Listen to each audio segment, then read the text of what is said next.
Confiança no Deus soberano, meus irmãos. Realmente esse ponto aí, o que nós queremos destacar,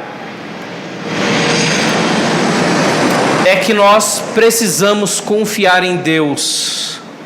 Quando a gente olha para a situação que se encontra, não somente o nosso país, mas nós também podemos vislumbrar como é que está a situação de outros países.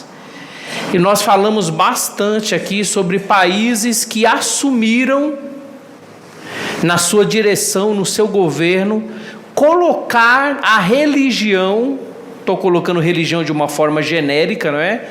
Decidiram colocar a crença em determinado Deus como algo estatal, como algo do governo. Esses países é onde o cristianismo mais sofre. Então a gente tem muitos países muçulmanos, a Índia, que tem o hinduísmo, e a gente tem até países onde o catolicismo é muito forte, como a Espanha, como foi no passado aqui no Brasil, né? Então, a gente olhando para isso, às vezes traz um desânimo. Quando chega um ano como esse ano, que é um ano de eleições, traz um desânimo. Quando a gente vê a corrupção por aí, traz um desânimo. E a gente às vezes olhando só para o horizontal, a gente não consegue perceber que por trás disso tem um Deus, sim, um Deus soberano, um Deus que ele não é quem executa o mal, quem gera a calamidade, mas ele permite que coisas aconteçam, e dentro dessa permissão, ele também está orquestrando para que em todas as coisas o projeto dele, o plano dele vai ser executado, que é resgatar dentro deste mundo caído um povo seu, glorificar o seu nome e um dia chegar realmente numa condição em que todos reconheçam que ele é o único Deus e que seu Filho Jesus é digno de toda a honra, de toda a glória e de todo louvor. E aqui então são versos que expressam um Deus que ele é soberano não só sobre Israel, um Deus que não é soberano tão somente sobre a igreja, mas que ele é soberano sobre as nações, que ele é soberano sobre todos os governos, não é? Então aqui diz que Salmo 22, 28, pois do Senhor é o reino, é ele quem governa as nações. Lembrando que a gente está no contexto veterotestamentário, no Velho Testamento, em que boa parte destes salmos é constituído na época dos reis, e Israel tinha um papel fundamental em ser de fato um porta-voz de Deus, ser uma agência missionária de Deus, em que os povos pudessem ir beber daquela fonte, beber daquela água. E aqui alguns autores, alguns escritores estão estendendo esta visão de que Deus não é soberano somente sobre Israel, mas Deus é soberano sobre os gentios, aqueles que não são israelitas, não é? Salmo 75, versos 6 e 7 vai dizer: porque não é do Oriente, não é do Ocidente, nem do deserto que vem o auxílio, Deus é o juiz. E então ele a um abate e a outro exalta. E esses provérbios de número 21, é um provérbios que a primeira vez que me chamou a atenção foi no escrito de um autor chamado Jerry Bridge. E ele estava falando sobre calamidade, ele estava falando quando você tem uma vida cheia de problemas, cheio de turbilhões, quando você tem uma vida onde você sofre, onde você passa por desventura, onde você realmente experimenta dissabores, e você perde o horizonte, você perde a esperança. E aí ele escreve um livro falando sobre a confiança em um Deus soberano. E um dos versículos que ele trata nesse livro, que eu li, me apaixonei por esse versículo e utilizo em alguns aconselhamentos, porque às vezes você está conversando com uma pessoa e você percebe na vida dela que ela está com problema dentro de casa, está problema com o cônjuge, está com problema no ambiente de trabalho, está num problema diante de pessoas que não temem o Senhor e perde a perspectiva de um Deus que pode converter corações, que pode mudar situações. E aqui ele vai dizer: como ribeiros de águas, assim é o coração do rei na mão do Senhor. Este, segundo o seu querer, o inclina. É interessante esse versículo quando Jerry Bridges estava comentando sobre ele, porque hoje nós temos em nosso país muitas leis. Leis que você coloca direito constitucional, administrativo, direito penal, direito eleitoral, direito do consumidor, direito do idoso, direito do adolescente. Mas nessa época aqui, a instância maior era o rei. O rei, pela sua palavra, é aquele que poderia preservar uma vida, mas pela sua palavra também é aquele que poderia ceifar uma vida. A pessoa do rei era, de fato, uma lei absoluta.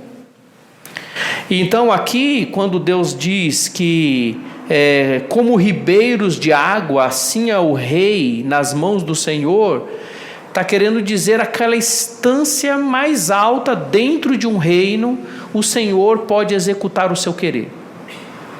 Então, se você está com uma situação, até no contexto, de casa, de relacionamentos, de problema onde você realmente... Quando não é lá em cima, é do lado, Quando não é o avião, é a moto, Quando você perde a perspectiva, existe um Deus soberano, que às vezes esse olhar para o problema faz com que a gente perca a percepção de um Deus que está ao nosso lado, de um Deus que pode todas as coisas, que muda circunstância, muda situações. E isso, inclusive, não somente na sua esfera pessoal, mas também numa esfera que a gente pode colocar de uma nação. Então, quando a gente percebe as dificuldades do mundo, isso não pode nos trazer perplexidade. Isso não pode nos trazer uma falta de esperança. Isso não pode nos trazer um desânimo. Pelo contrário, A gente tem que ir no poder do Senhor. A gente tem que ir e fazer na confiança do Senhor, Daniel também vai falar alguma coisa. Ele diz: o Altíssimo tem domínio sobre o reino dos homens e o dá a quem quer, e até ao mais humildes dos homens Deus pode constituir, pode elevar, pode então colocar sobre liderança. Respondeu-lhe Jesus: nenhuma autoridade terias sobre mim, se de cima não te fosse dada. Por isso, quem me entregou a ti, maior pecado tem. Então Jesus falando, que realmente o Pai tem poder de mudar qualquer circunstância. E ele estava ali, naquele momento de entrega, completando o seu ministério terreno, a salvação das nossas vidas, porque era a vontade do Pai. Então chega uma observação: embora Deus tenha permitido que o mal, ou permita que o mal continue presente no mundo, sem julgá-lo de imediato, Ele ainda governa as autoridades do governo e o destino das nações. O Senhor é soberano sobre tudo. Então você tem que entender isso e você tem que descansar sobre isso. Então, se esta é uma verdade, sobre o que nós podemos orar? Podemos orar para que Deus abra as portas aonde elas estão fechadas para que entre o Evangelho. Podemos orar para que Deus traga sobre a nossa nação pessoas que temem o seu nome, que observam os preceitos do Senhor, que têm esses princípios como valores na sua vida, para que nós também possamos ter tempos de paz, para que nós possamos ter governos mais justos. Nós podemos orar também para que o Senhor, no seu santo projeto, possa concluí-lo, para que a gente possa viver completamente debaixo da direção do Senhor Jesus Cristo, não somente no milênio, que vai ser uma gestão, uma direção excelente, cabal, mas numa eternidade com o Senhor, onde reina a justiça para sempre.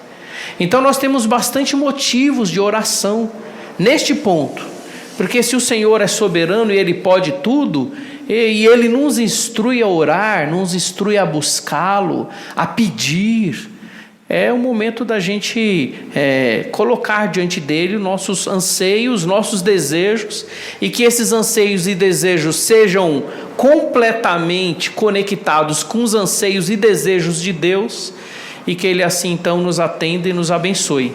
Então, 2 orações voluntárias, tendo como tema a soberania de Deus nos seus pensamentos, na sua oração, e o avanço do Evangelho e o governo civil cada vez mais ali nas mãos do Senhor. Quem pode orar?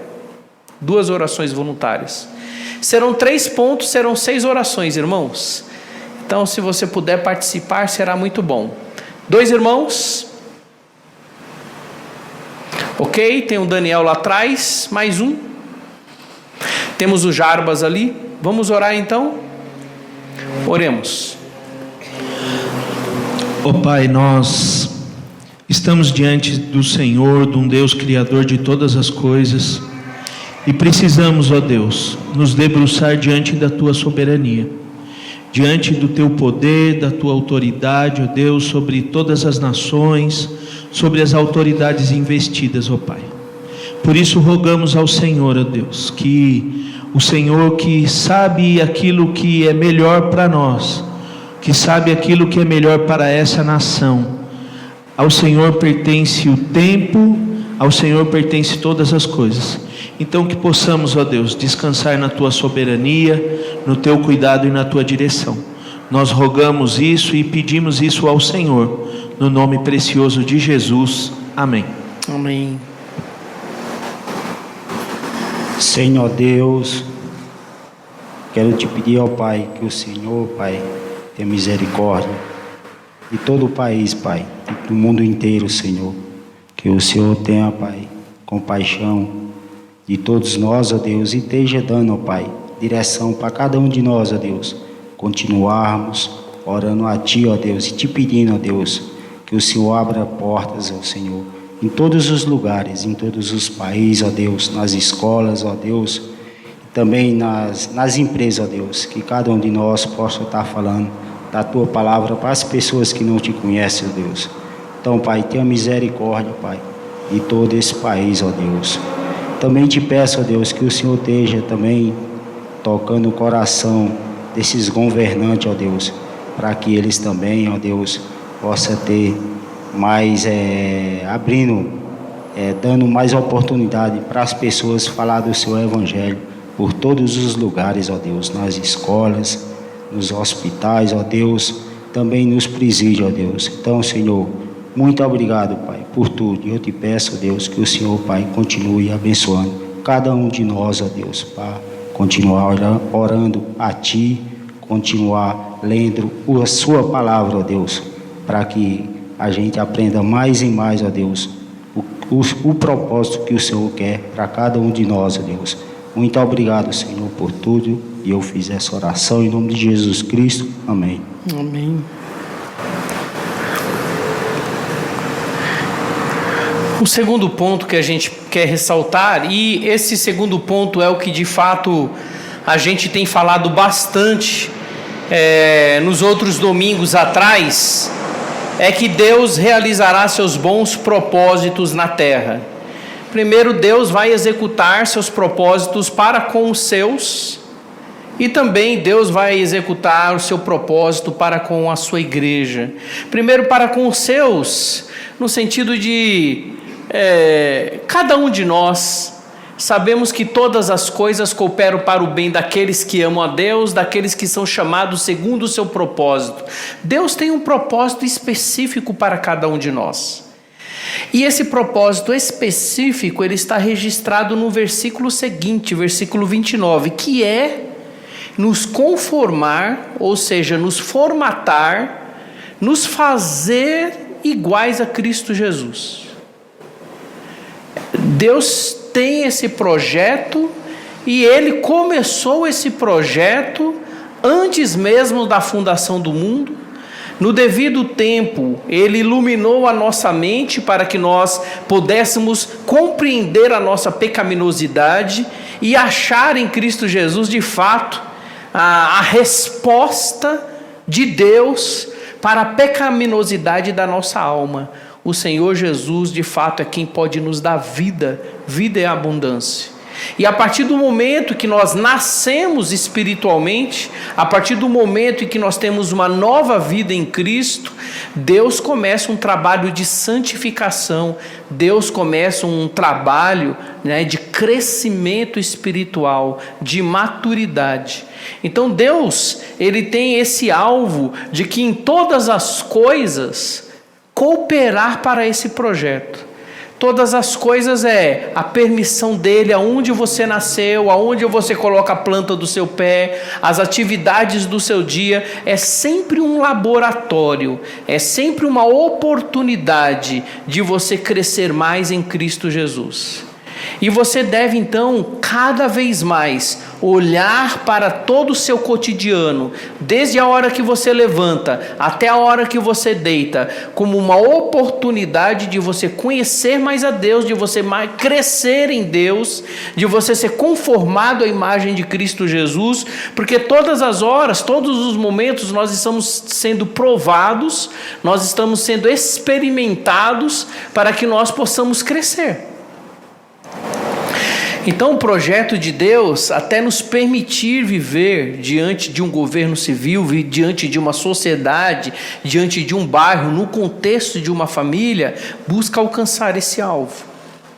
Então o propósito de Deus soberano, também você pode perceber na particularidade de cada um de nós, nos pormenores da nossa vida. E isto Ele faz não somente na questão nossa, pessoal, mas Ele tem um projeto para a sua igreja, do qual nós fazemos parte. E Ele diz que esse projeto vai ser executado e que não tem nada, absolutamente nada que possa impedir. Então aqui, eu não sei se você lembra do contexto, Jesus estava com seus discípulos, Ele aproveita o momento em que eles estão um pouco fora dos locais centrais de Israel, está fora da Galileia, fora da Judéia, e Ele vai fazer um censo, Ele vai perguntar para os seus seguidores, para os seus apóstolos, o que as pessoas estão dizendo acerca dele. E Pedro, ele vai colocar que Ele é Deus, que Ele é o Messias. Pedro dá realmente uma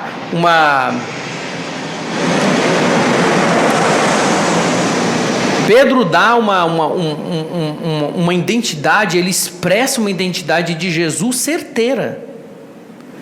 E aí Jesus se volta para Pedro e diz estas palavras: também eu te digo que tu és Pedro, e sobre esta pedra edificarei a minha igreja, e as portas do inferno não prevalecerão contra ela.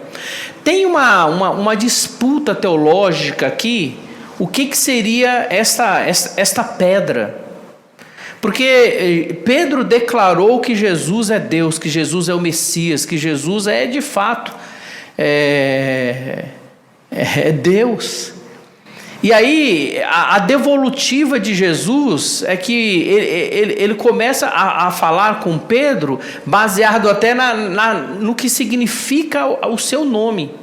Uma rocha, uma pedra. Ele diz: olha, tu és Pedro, e sobre esta pedra edificarei a minha igreja. O que é esta pedra? Alguns vão dizer que esta pedra significa Jesus dizendo esta pedra, talvez colocando a seta para si mesmo. Olha, então tu és Pedro, e sobre esta pedra, quem você está dizendo, né? Sobre esta pedra que é Deus, eu edificarei a minha igreja.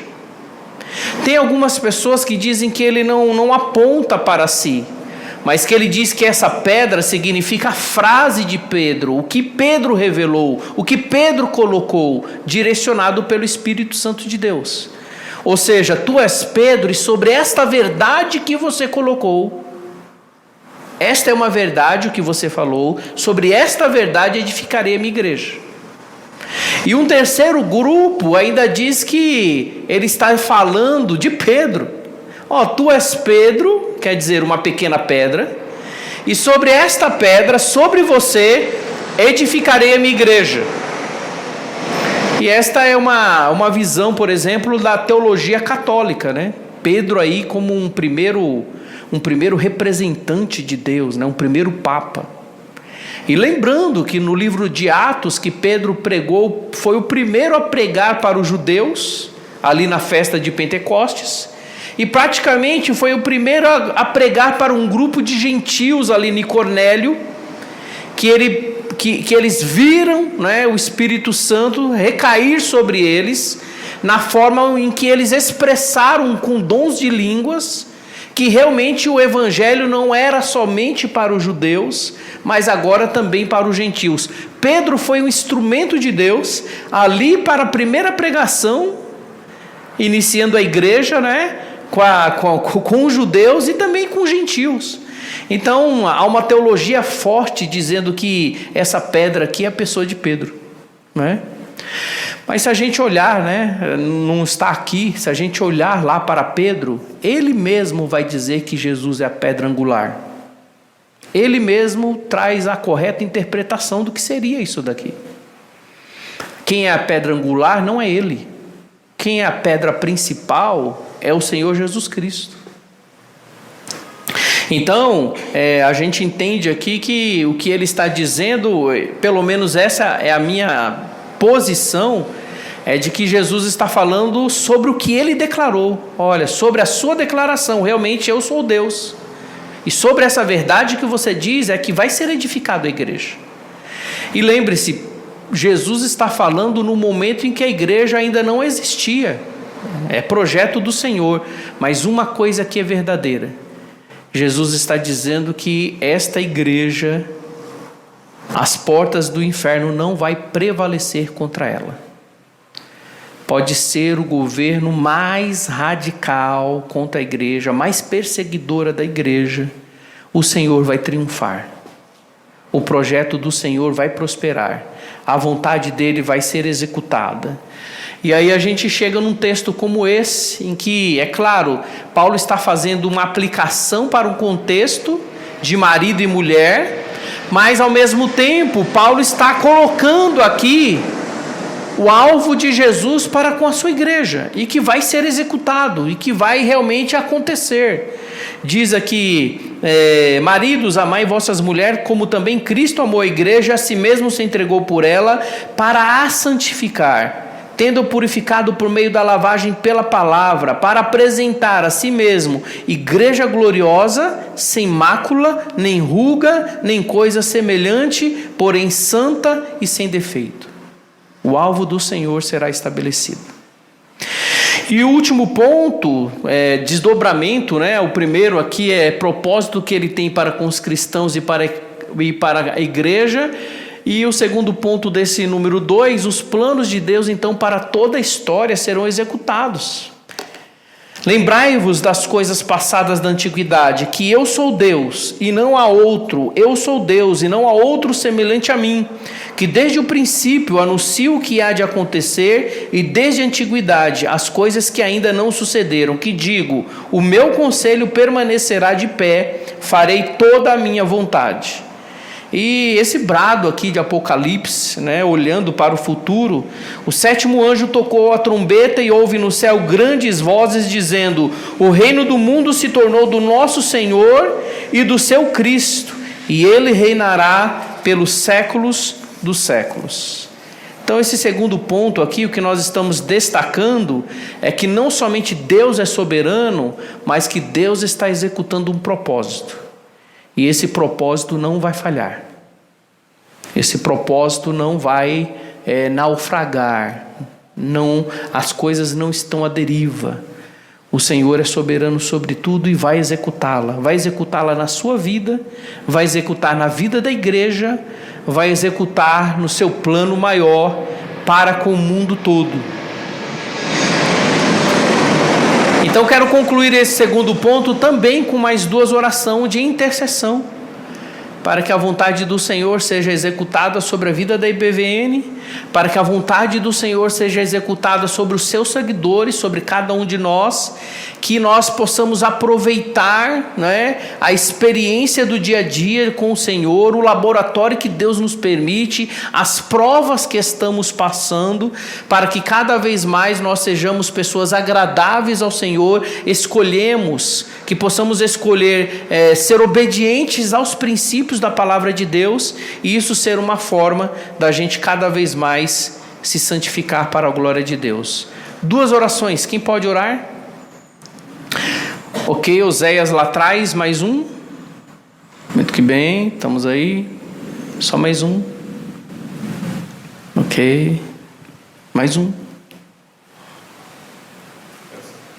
Ok, pastor. Oremos. Querido Deus e eterno Pai, quero te louvar, ó Deus, pela tua boa palavra, Senhor Deus. E que o Senhor, meu Deus, cumpra em nós, Senhor, a tua boa, a tua santa, a tua perfeita e agradável vontade, Deus. Que a cada dia, Deus, nós possamos aprender do Senhor. Levarmos, ó Deus, a nossa vida diante de Ti, em temor e santidade.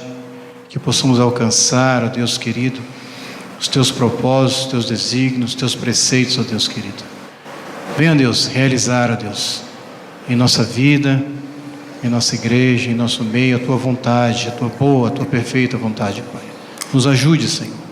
Nos ajude, nos capacite, ó Deus, a cada dia, Pai.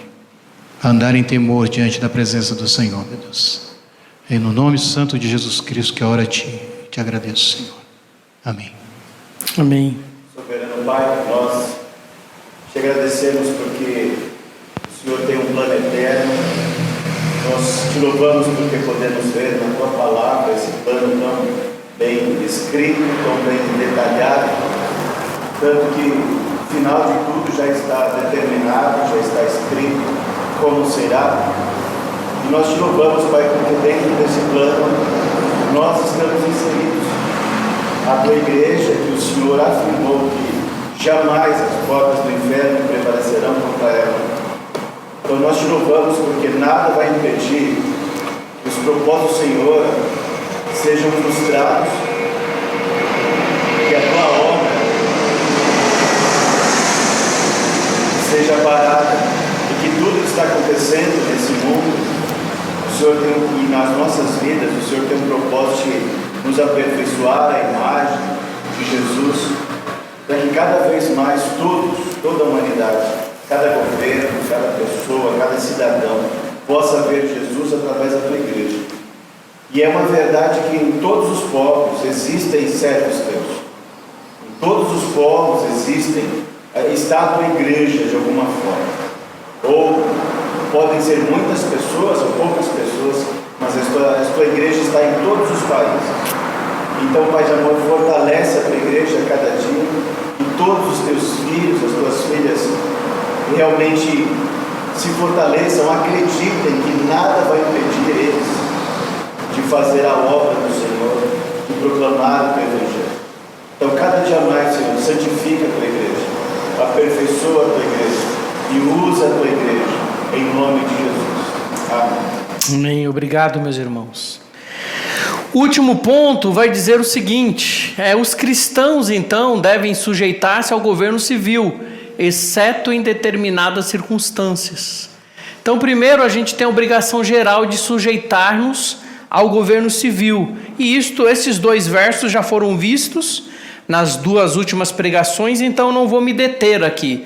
Mas diz aí Romanos 13, versículo 1 e 2, primeiro, todo homem esteja sujeito às autoridades superiores, porque não há autoridade que não proceda de Deus, e as autoridades que existem foram por ele instituídas, de modo que aquele que se opõe à autoridade resiste à ordenança de Deus, e os que resistem trarão sobre si mesmos condenação. O segundo verso diz: sujeitai-vos a toda instituição humana por causa do Senhor, quer seja ao rei, quer como soberano, quer às autoridades como enviadas por ele, tanto para castigo dos malfeitores, como para louvor dos que praticam bem. O que a gente pode perceber aí, considerando o que a gente já falou, é que de fato, se Deus é soberano, se Deus está executando um propósito, então a gente tem um governo civil instituído, o que se requer é que a gente seja de fato obediente a esse governo, entendendo que esse governo ele está sendo, em última instância, permitida por Deus para o bem de nós todos. Então a gente tem um Deus soberano que age em propósito e que permite governos.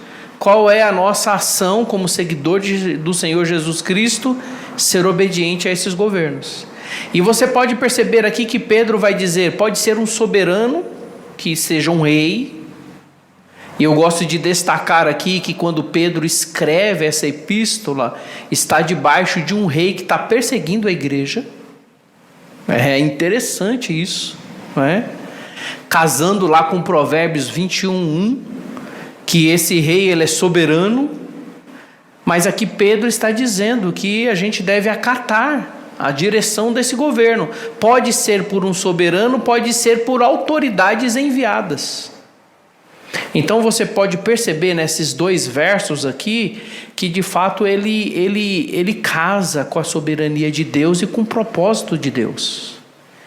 Então quando chega no chão, ou seja, das ideias, não é? Deus é soberano, Deus cumpre os seus propósitos. E agora, na minha caminhada? E agora no meu dia a dia? E agora, essas verdades sendo colocadas no chão, na minha experiência, na minha andança, no meu dia a dia, Ele quer que então isso se traduza em obediência. Então nós devemos, como seguidores de Jesus, realmente sermos pessoas exemplares dentro de uma sociedade. Exemplares em todos os sentidos. Pode ser aí, na rua, na forma como você dirige. Pode ser na forma como você está comprando, como você está vendendo. Como você está adquirindo, como você está se desfazendo. Na forma como você trata as suas responsabilidades, não é? Contudo, há ocasiões de exceções nas Escrituras. Eu já deixei aqui uma frase de resumo, não é? Deus não exige que as pessoas obedeçam ao governo civil quando essa obediência implica em desobedecer de forma direta a ordem do próprio Deus. Então, quando você percebe nas Escrituras princípios, valores, mandamentos, e você tem então uma sociedade, você tem um governo que quer quebrar, que quer ir contra, a gente entende nas Escrituras essas exceções, e essas exceções, ela pode levar realmente até alguma consequência. Se nós estivéssemos hoje, e alguns pastores já estão passando por isso, de ter que realizar um casamento homossexual, por mais que você tenha validade, você tenha base de governo civil para fazer isso, não significa que faríamos. E isso pode ter uma consequência de como um pastor, como uma instituição, nós recebemos um processo. Então aqui nós temos, por exemplo, o exemplo de Jesus, que ele diz assim, Jesus aproximando-se falou-lhes dizendo: toda autoridade me foi dada no céu e na terra. Ide, portanto, fazer discípulos de todas as nações, batizando-os em nome do Pai, do Filho e do Espírito Santo, ensinando-os a guardar todas as coisas que vos tenho ordenado, e eis que estou convosco todos os dias até a consumação do século. Há uma ordenança aqui, há uma ordem, há princípios aqui a serem vivenciados por todos os seguidores do Senhor Jesus Cristo. Ser pessoas que proclamam o Evangelho. Mas se você tiver num governo que não permita isso, se você tiver numa instituição civil que lhe taxe, que lhe prenda, que lhe execute por você fazer isso. Isso aconteceu no começo da igreja. A gente tem experiência de Pedro em 2 ocasiões. A primeira ocasião estava ele e João. Eles foram presos pelo Sinédrio. E diz assim o texto: e mandaram-o sair do Sinédrio. Mandaram sair do Sinédrio, consultaram entre si, dizendo: que faremos com estes homens? Pois na verdade é manifesto a todos os habitantes de Jerusalém que um sinal notório foi feito por eles, e não o podemos negar. Eles autenticaram a mensagem deles, de que vinham de Deus, por meio de um milagre. E diz o versículo 17: mas para que não haja maior divulgação entre o povo, ameacemo-los para não mais falarem neste nome a quem quer que seja. Chamando-os, ordenaram-lhe que absolutamente não falassem, nem ensinassem em o nome de Jesus. Mas Pedro e João lhe responderam: julgai se isso é justo diante de Deus, ouvir-vos antes a vós outros do que a Deus. Pois nós não podemos deixar de falar das coisas que vimos e ouvimos. Numa outra ocasião, não somente ele e João, mas alguns deles, os apóstolos, foram presos novamente, e Pedro, dando um retorno para o Sinédrio, ele falou no Atos 5:29, então Pedro e os demais apóstolos afirmaram: antes importa obedecer a Deus do que aos homens. Então nós temos o governo civil, mas esse governo civil pode instituir leis que vai contra a palavra de Deus. E aí o Senhor, pelo que a gente entende das Escrituras, traz direções superiores. Só que dentro de um governo civil, isso pode trazer uma consequência. És tu, ou eu, ou nós, firmes no Senhor a pontos da gente ficar com a nossa convicção da palavra de Deus? Irmãos, graças a Deus estamos num país livre de falar da palavra, de ter uma porta aberta, de comprar quantas Bíblias vocês quiserem e puderem. Mas muitas leis já mudaram no Brasil. A gente falou recentemente aqui que há 30, 40 anos atrás não tinha lei para divórcio. Hoje tem lei para divórcio a ponto de você nem precisar ir no judiciário. Você pode ir num cartório e resolve tudo, se for consensual. Hoje já tem leis em prol do casamento homossexual. Há uma briga aí, está tendo uma briga aí sobre a questão de aborto. Vira e mexe, o assunto está na mesa. Quando está o governo civil a favor das Escrituras, amém. Mas quando se afasta das Escrituras, qual é o nosso posicionamento? Então tem países que realmente você não pode falar do Evangelho. Tem países que você não pode pregar em praça pública. Tem países que você não pode abrir uma igreja. Mas nós temos missionários inseridos nesse contexto, desobedecendo o governo. E eles vão lá para isso. Vão lá para desobedecer. Porque eles querem pessoas salvas em Cristo Jesus. Pessoas salvas em Cristo Jesus. A gente tem outros exemplos, e aqui eu deixei alguns textos para nós abrirmos. Você pode abrir em Êxodo 1, versículo de 15 a 21. E a gente vai concluir com esses exemplos.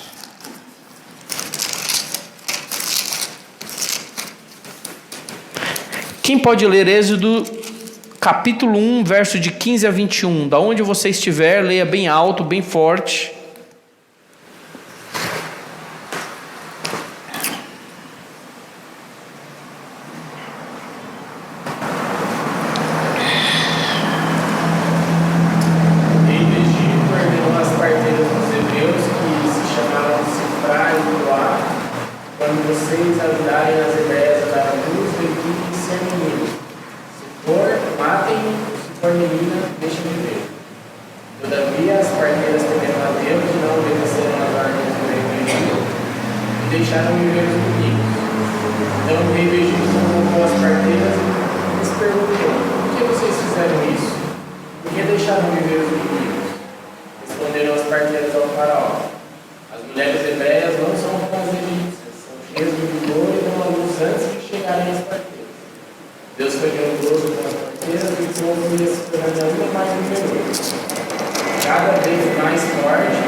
Obrigado, André. No finalzinho aí, porque as parteiras temeram a Deus, Ele lhes constituiu família, né? Então a gente pode observar aqui uma desobediência. Faraó falou: olha, se nascer menino aí, mata todos, né? E elas desobedeceram. Outro exemplo nós encontramos no livro de Esther. Esther, capítulo 4, verso 16. Quem achou também, quiser ler, pode levantar, ou daí sentado mesmo, ler, por gentileza. Esdras, Neemias, Esther.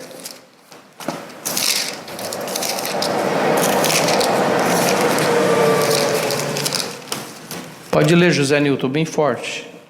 Pai, ajuda todos os judeus que se acharem em Suzã, e jejuarem por mim. Não comares nem bebais 3 dias, nem de noite, nem de dia. Eu e minhas servas também jejuaremos. Depois irei ter com o rei, ainda que é contra a lei, se perecer, perecer. Então, os judeus aqui estavam sendo ameaçados de morte, já havia um decreto, não é? Para que as pessoas pudessem atentar contra os judeus. E a solução possível era a rainha Esther entrar diante da presença do rei e realmente clamar pelo seu povo. Só que entrar na presença do rei sem ser chamada poderia significar morte instantânea. E ela então pede para que as pessoas pudessem orar, os judeus pudessem orar, porque ela estava agora realmente colocando a sua vida em risco. E ela falou: olha, mas se for para eu perecer, perecerei. Irmãos, para o missionário entrar hoje num país de portas fechadas, ele tem que ter essa convicção no coração: se eu perecer, perecerei. Não pode ter medo de morte, não pode ter medo do encarceramento, não pode ter medo de ter a sua vida atentada. Por isso que é muito importante orar por missões, por isso que é muito importante orar por países, orar por governos, para que Deus possa agir, para que Deus possa proteger, para que Deus execute os seus planos, não é? Um outro exemplo nós temos aí no livro de Daniel. Abra comigo, por gentileza.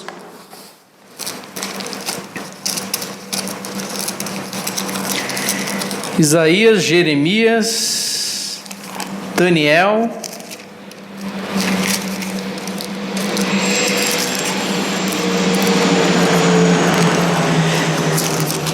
Daniel 3:13 diz assim: então Nabucodonosor, irado e furioso, mandou chamar Sadraque, Mesaque e Abdenego, e trouxeram a estes homens perante o rei. Falou Nabucodonosor e lhes diz: é verdade, ó Sadraque, Mesaque e Abdenego, que vós não servis aos meus deuses, nem adorais a imagem de ouro que levantei. Agora, pois, estai dispostos, e a quando ouvirdes o som da trombeta, do pífaro, da cítara, da harpa, do saltério, da gaita de foles. Prostai-vos e adorai a imagem que fiz. Porém, se não a adorardes, serei no mesmo instante lançados na fornalha de fogo ardente. E quem é o Deus que vos poderá livrar das minhas mãos?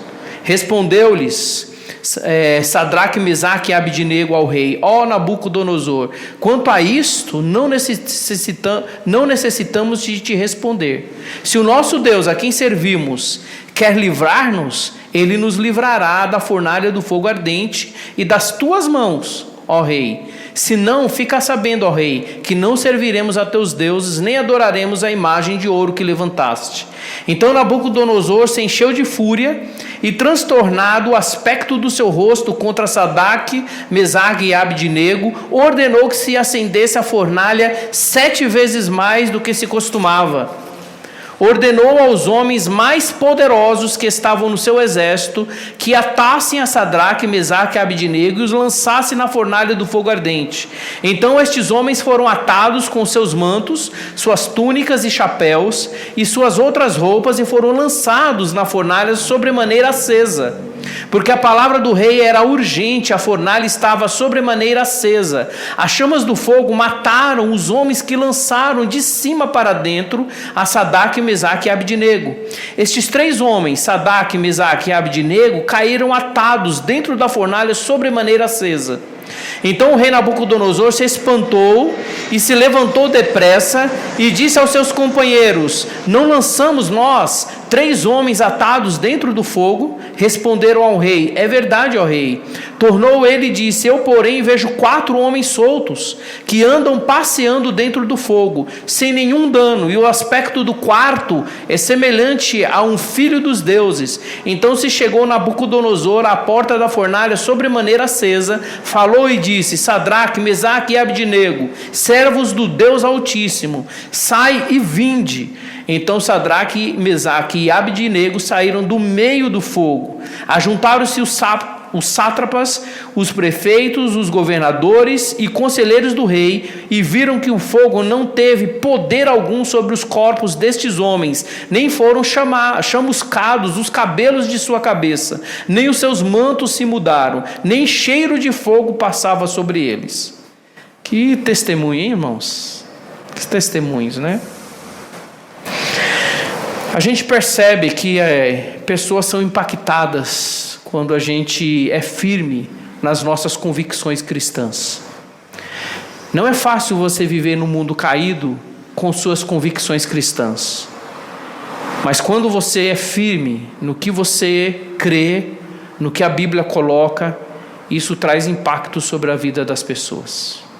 É importante a sua permanência no Senhor, é importante a sua obediência, é importante realmente você viver aquilo que está nas Escrituras, né? Um pouco mais à frente aí, é o penúltimo texto, tá? Um pouco mais à frente aí temos Daniel 6:10. Daniel 6:10, quem pode ler para nós?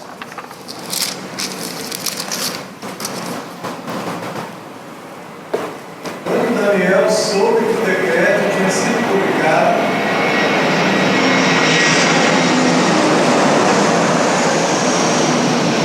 foi para casa, para o seu quarto, no andar de cima, cujas janelas davam para Jerusalém, e ali fez o que costumava fazer, 3 vezes por dia. Ele se ajoelhava e orava, agradecendo ao seu Deus. O rei aqui, mais uma vez, né, colocou um decreto que só ao rei, ao soberano, poderia prestar culto e adoração. Através também de um poste ídolo, de um monumento que foi construído, e Daniel aqui não acatou essa direção. E ele fez o que sempre estava acostumado a fazer: orar, interceder, agradecer. E ele não se apartou disso. Como consequência, foi jogado numa cova de leões. E o Senhor mais uma vez o livrou. Deus pode livrar, como Deus também pode não querer livrar, né? Dá para pensar em Estevão no Novo Testamento, apedrejado por crer em Cristo Jesus. Última passagem, o exemplo de José e Maria, Mateus 2, verso 8 e verso 12.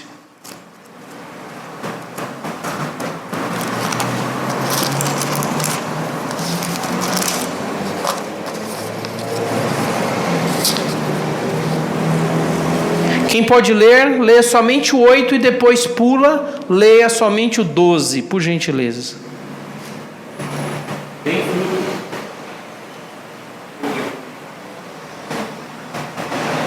Não. Enviou-os a Belém e disse: vão informar-se com exatidão sobre o menino. Logo que o encontrarem, avise-me para que eu também vá adorá-lo. E tendo sido advertido em sonhos para não voltarem a Herodes, retornaram à sua terra por outro caminho.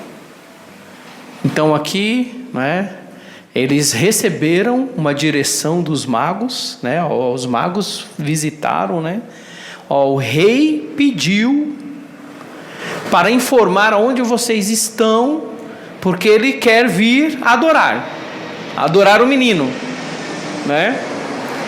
Mas o alvo de Herodes era outro, era de matar a criança. E aí receberam a direção do Senhor: olha, vocês não devem permitir que Herodes venha, não devem esperar ele chegar. Vocês, na realidade, vocês têm que sair daqui. Obedeço a Deus, obedeço a Herodes. Fico aqui ou vou embora? Eles obedeceram a Deus e foram para outro lugar fora de Israel.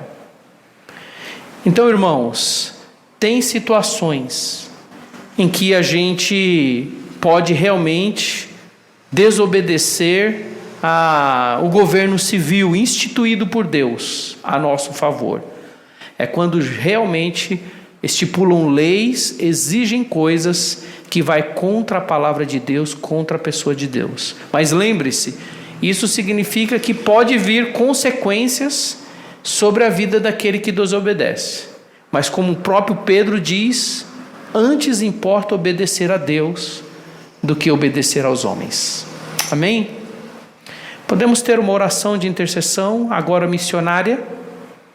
Nós temos realmente muitos missionários que estão desobedecendo o governo civil para que a palavra do Senhor possa chegar aos corações dos homens. Lugares difíceis, lugares em que muitas vezes estes missionários, nós não podemos nem saber o nome deles, nós não podemos nem saber o endereço deles. Muitos desses missionários têm que desenvolver até uma profissão paralela, para que por meio dessa profissão possa dar um testemunho às pessoas com quem trabalha, às pessoas com quem eles servem, e numa atitude de ousadia, numa atitude de coragem, compartilhar o Evangelho, convidar para fazer um discipulado, abrir a sua casa para receber estas pessoas, tudo isso por amor a Cristo. E que são realmente necessitados das nossas orações e das nossas intercessões, pois nós precisamos apresentá-los constantemente diante da presença do Senhor.